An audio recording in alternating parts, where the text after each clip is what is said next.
Hey everyone, it's Steve here at the DJ Lab. Take a look at the Denon DJS-1000 Live 4 and have it hooked up with the Pioneer DJS-1000. And want to show you guys how to hook this all up quickly. Then I'm going to show you how to sample some stuff and chop up a vocal. First off, headphone jack 3.5 inch into the 1/4 inch back of the inputs on the DJS-1000, then RCA out on the back to the auxiliary input of this, and it's kind of like a send and a return. Now we got an acapella loaded up here.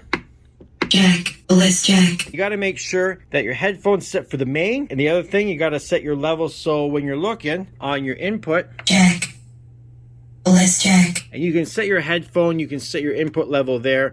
I usually just keep that up max, and I do all my adjustments down here. The other thing we want to do right now too, because when we sampling, we don't want to hear it coming out of the mixer, so I'm going to take my auxiliary and drop it down so I don't hear anything coming from there. Pop in one of these. This is going to be different. If you want to do loops, I'm going to show you another video where we do loops. This is about just chopping acapellas, doing prep work. So you're going in there, you go into sample edit, and you're going to have your threshold, so as soon as it hears something, it's going to start recording. Let's set a record length. We can just set it off, so that way there it just does the full maximum, but we're going to stop it manually ourselves. Hit that record button, and then I'm going to just hit the play and watch this.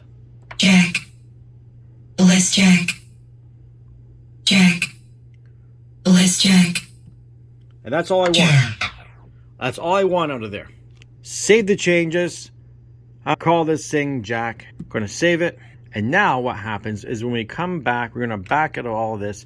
We're going to go in there, go into the playback. And this is where we can change things up and set some slices. We're in slice mode. Turn up the volume on that auxiliary so we can hear what's going on here. Jack, Jack. So we have all that empty space. Jack, Jack, Jack. So I can go into my next one there, and I can delete that slice. I'm gonna delete a slice, go in my second one.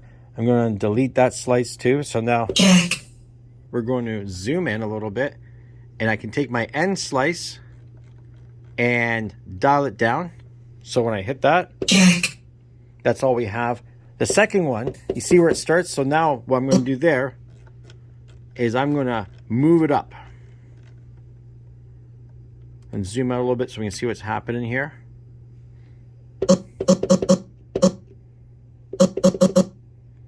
Make a little adjustments. Move the end. Bliss jack, bliss jack. I can just, if I want to, say lift, Bliss, lift. bliss, bliss, bliss. Zoom in a little bit on that. Slide it over. Bliss, bliss, bliss, bliss.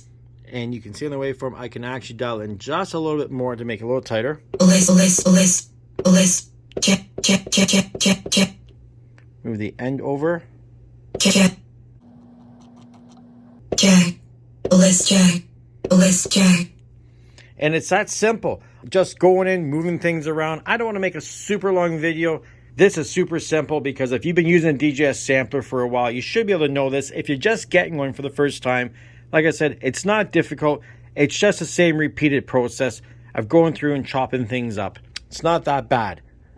Ultimately, what you're going to be doing as well, the best way you could do this is you have a headphone jack here because you can't cue your auxiliary over here. But if you have a headphone splitter between the two and put your headphones in, you could, in fact, sit there and tweak this in a live performance because you could be listening to this on the headphones and then just bring it in when you have everything lined up. Now, this isn't the most ideal situation. Ideally, you want like a 900 Nexus 2, a V10, but not everyone's got the money for that. And you still might want to have the power of the sampler behind you because you can pick these things up for a decent price. There's a lot of guys that have bought these things, can't figure them out. You know, they're not as simple as they think they are. They don't want to put the work into it. Just like myself, I'm only using this much of what this thing can do. Lots of guys are producing tracks on this. Yeah, you can pick one up and play around with it with a smaller unit, and you decide to jump up to some bigger Pioneer gear, or you make it work and it all works perfect. Anyways, that's it for me. Sorry for the long video, my friends. Don't forget to subscribe to the channel, hit the alert button, and hopefully this was useful.